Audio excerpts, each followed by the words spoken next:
Our thoughts on the Royal Rumble show. You start this one first. Alright, so the Royal Rumble show was interesting.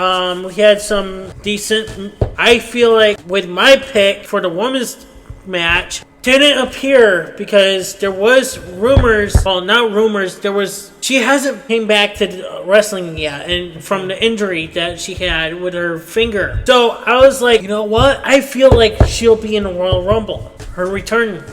Who knows? She might. You can't... She hurt? Yeah, she broke her finger. Oh yeah, I do remember that. And you can't spell WrestleMania without EST. No, you cannot. So you need Bianca Belair. That is true. No disrespect to Bianca Belair, but she's a well-accomplished superstar. And she's one of...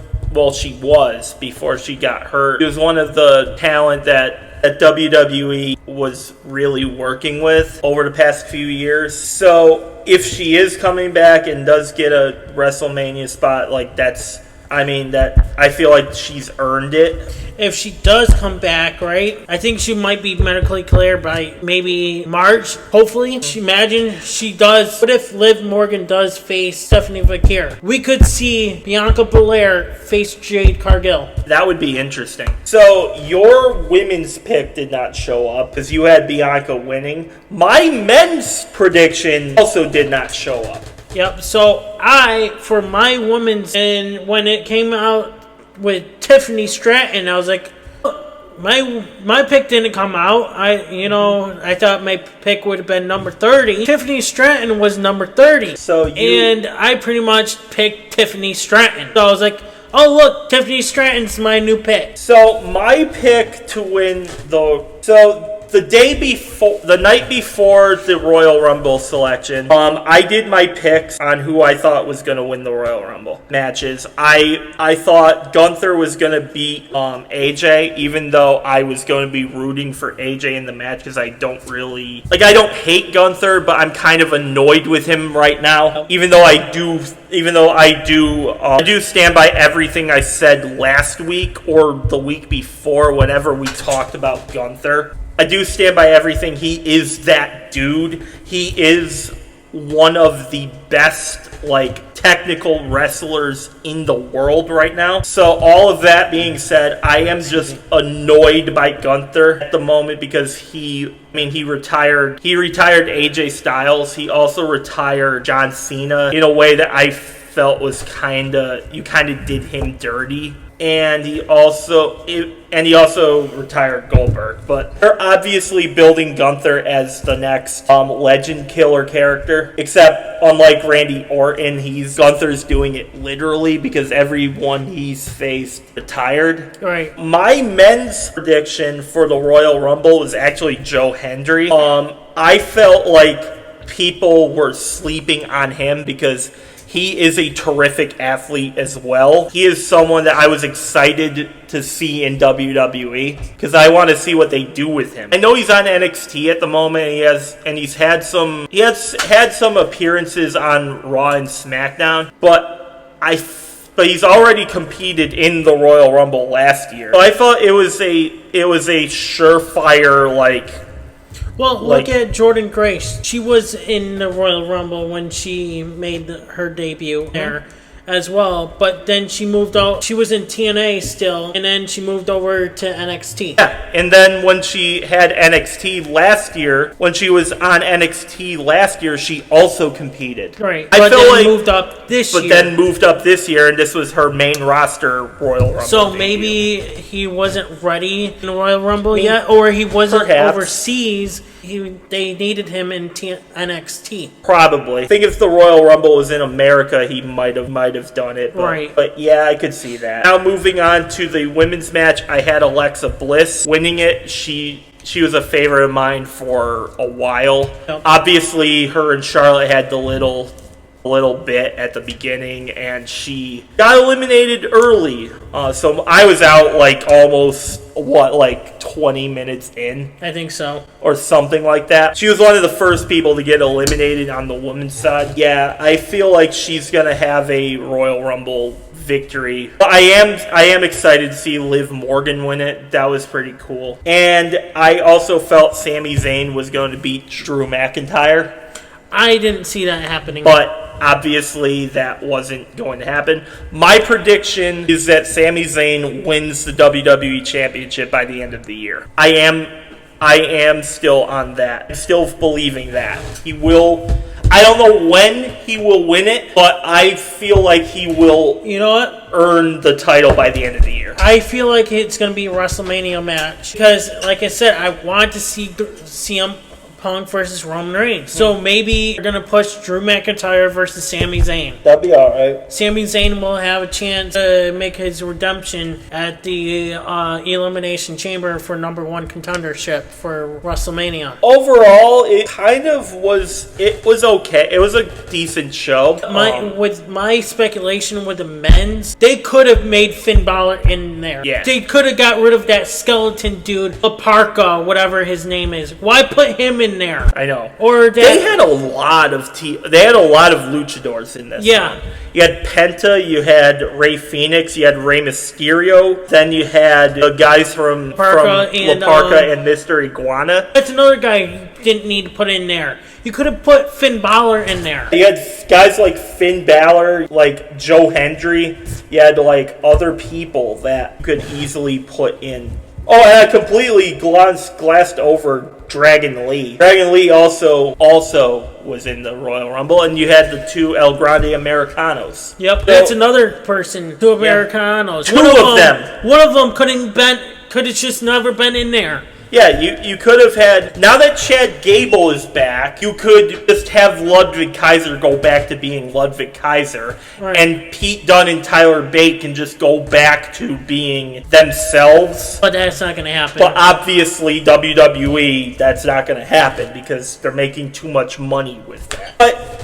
overall, I'm kind of like, there were a lot of good things because Boba Femi was one, then Braun Breaker, Solo, Rey Mysterio, Rusev, Matt Cardona, Damian Priest, Javon Evans, who lasted a long time in the match. He was incredible. Definitely. He took a nice RKO, too. Yeah, he did. Off the top. Mr. Iguana, Trick Williams, Cody Rhodes, and you had El Grande Americano, Ludwig Kaiser. Ilya Dragunov slapped Brock Lesnar, and reports are saying that Brock Lesnar did not want to take any moves from him. He's just like, fuck this.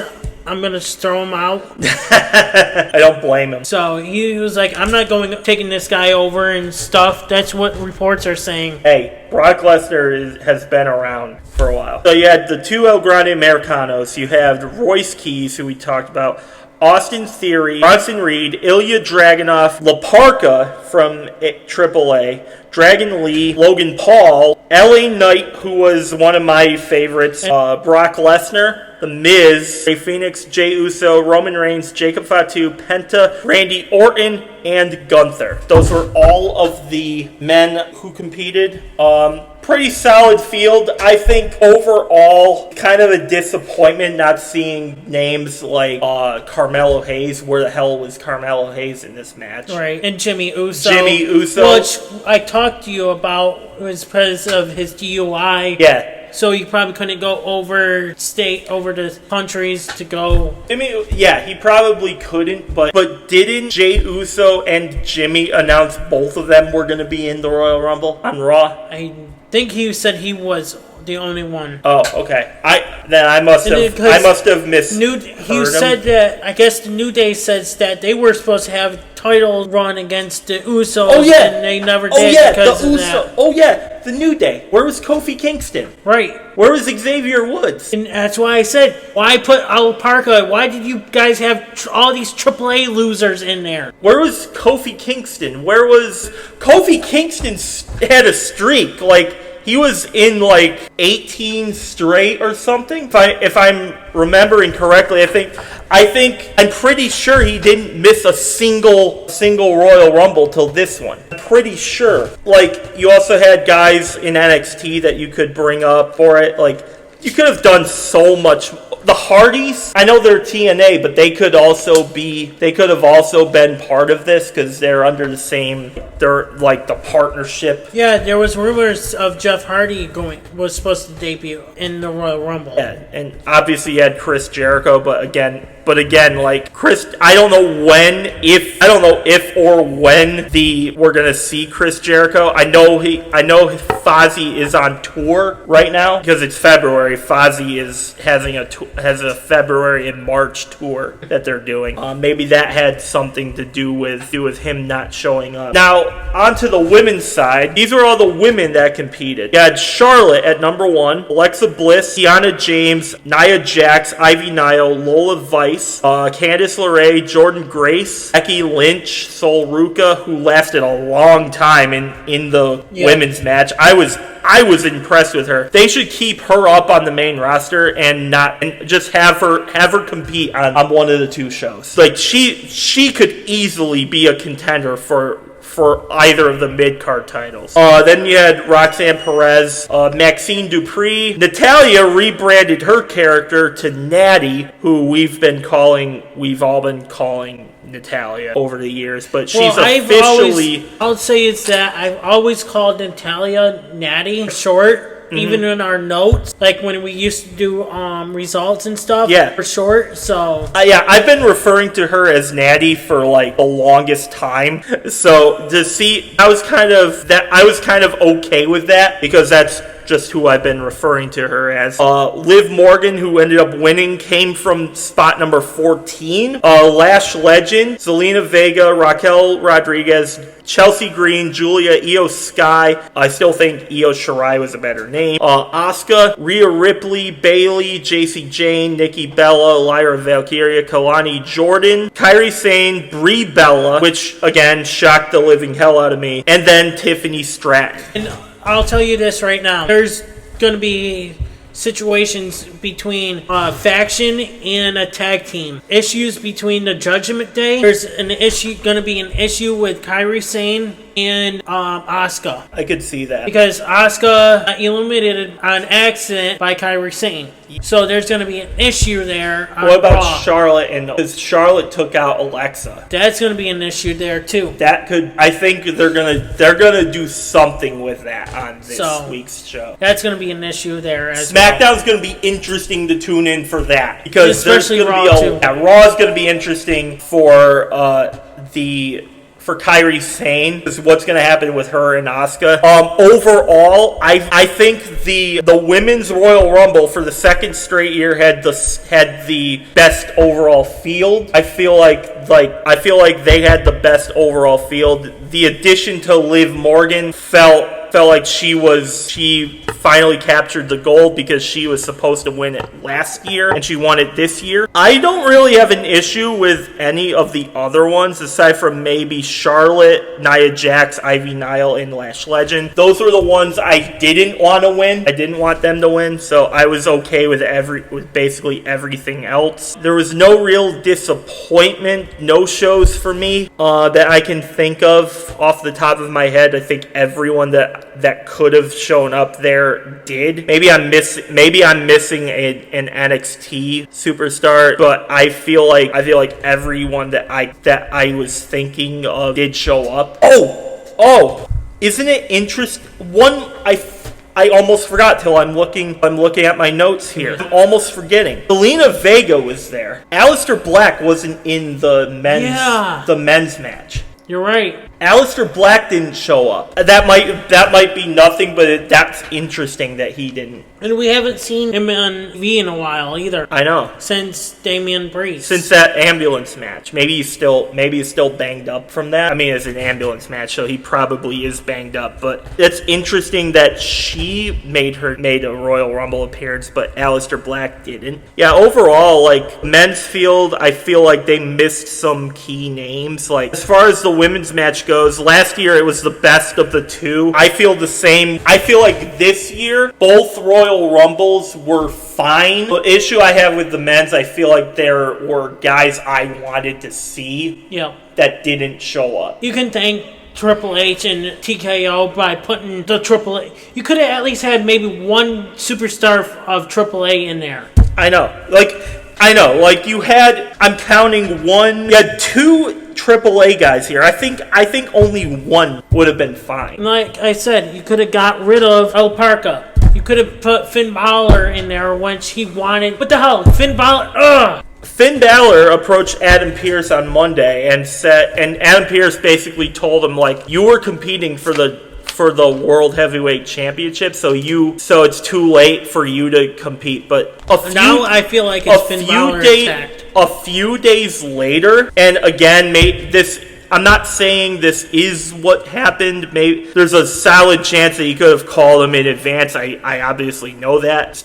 I'm just saying this is interesting. Brock Lesnar I was watching Pat McAfee's show. Yeah, he called. And he called Pat McAfee when he was live on the air, and he said, I'm showing up in the Royal Rumble. It was probably a few days after Finn Balor got denied. So it's like, okay, and then when Brock Lesnar did make his appearance at the Royal Rumble, I felt it was interesting that Paul Heyman accompanied him to the ring. Yeah, and he didn't accompany with anyone from the division. No, he did not. The only one he did was Braun Breaker. So is Braun Breaker and Brock Lesnar going to be a tag team, maybe?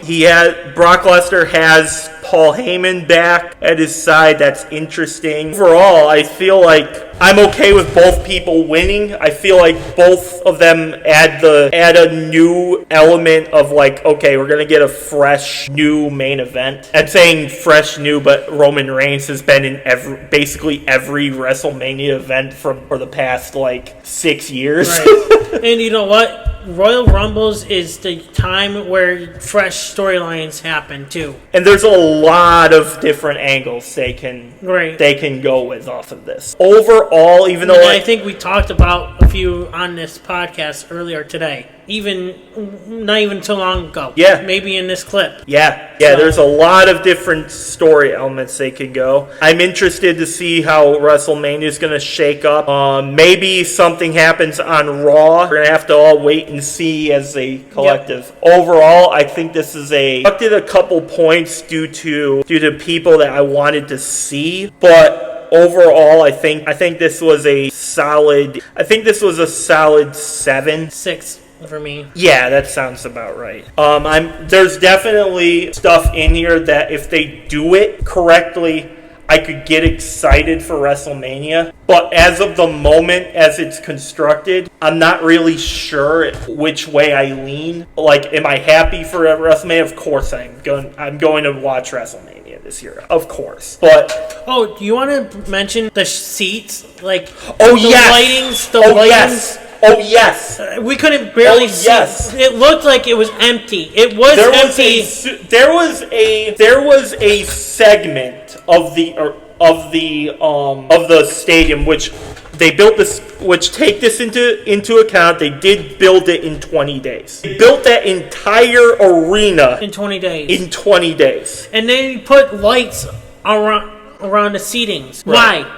Why put lights around the seatings? Yeah, so they can find their seats? No. I think they did that because the reason why, so when they do their entrances and come out and blah, blah, blah. It's so lame. Could have done it around the whole arena or something. They could have done, like, just on the roof. On the roof area. I felt like that. I'm looking. It made it look like it was completely empty. It could have been the lighting. It might have 100% been the lighting. I felt, especially during the women's match, during the women's Royal Rumble, it looked empty. It looked like there was a solid section of that arena that was empty. And that's not a good look on TKO, because it could, if that arena was empty at any point, it's like, what the hell? This is what we were talking about. Right. Like, if you start pricing people out, it's going to be a bad look on the company. Because you have guys like Drew McIntyre, to his credit, the last time Drew McIntyre held the title, he was a fighting champion. He was a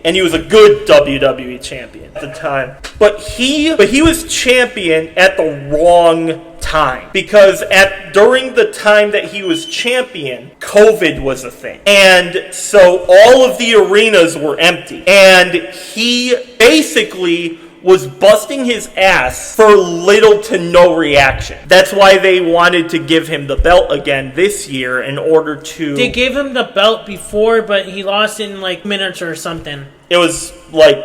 I think it was like a minute and a half. To be honest with you, he only had a title reign a little bit. Yeah, either way, they wanted Drew to have a proper title reign because of the fact that he was champion at the wrong moment. So if this arena was a sign of things to come, and if this arena was empty, when I saw more photos, like I showed you, some people said. They showed me a photo that says, "Oh, look, it's not empty." And then it was like, "Oh, wow." Okay. There is maybe a couple of sections where it was empty. Okay. You have to take into account, it's a huge arena, so there was probably sections that were completely full. But there were also sections of that arena that looked empty on camera. And I don't think that's a good look. You know, it didn't make a good look, especially on TV, because a lot of fans like us were speculating, oh, it's empty. And a lot of fans are like,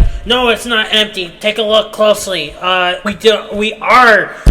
We can't see no one. We're looking at it right now. It looked empty. Right. It looked empty. Look closer, look closer, look closer. I am looking closer. I have the screen right in front of my face. Yeah, and it did look empty. It's the only reason why is because I think, like I said, because of the stupid lighting. Why put the lighting there? You also have to take into account, like I said before, they built the arena in crunch time. So it obviously wasn't going to be fully ready to go. But I will bring this up here and why the lighting is a important topic is because WrestleMania 2027 will be at that arena. They will be in Saudi Arabia for 2027 Royal Rumble. I mean, WrestleMania. So if this is a sign of things to come, and if TKO is starting to price people out, yeah, that's not a good look for the company at all. I'm with you. I do agree there were sections of that arena that were full, but there were also a lot of vacancy in that arena too. At least from my viewpoint, there were. Overall, like I said, it was probably a 7 for me. Yeah, I have to say about it. Let us know in the comments below how you guys felt about the Royal Rumble in general. Yeah. What do you guys rate it as and stuff? Let us know in the comments below. We want to know. And we also and this is also on our end too, I know on our wrestling news channel we get some comments about what they think about our topics and stuff, but not here on a wrestling podcast channel. But probably because it's too long for them to react to certain stuff. And we also and this is also on our end too. We also kind of glance. I'm trying to not gloss over certain topics anymore. I'm trying to give my honest views on stuff, but to the best of my ability. But there genuinely have been topics on here that I had no knowledge of, and so if I don't really have anything to say about it, I can't really give my viewpoint on it. Right. If that makes sense to you guys, just know if there's ever a point where I'm kind of quick in that's because I don't really have much to say. I'm going to try my best in 2026 and beyond, however long this lasts, to be more open to talking about different topics here. Yep. And yeah, I think that's all I got.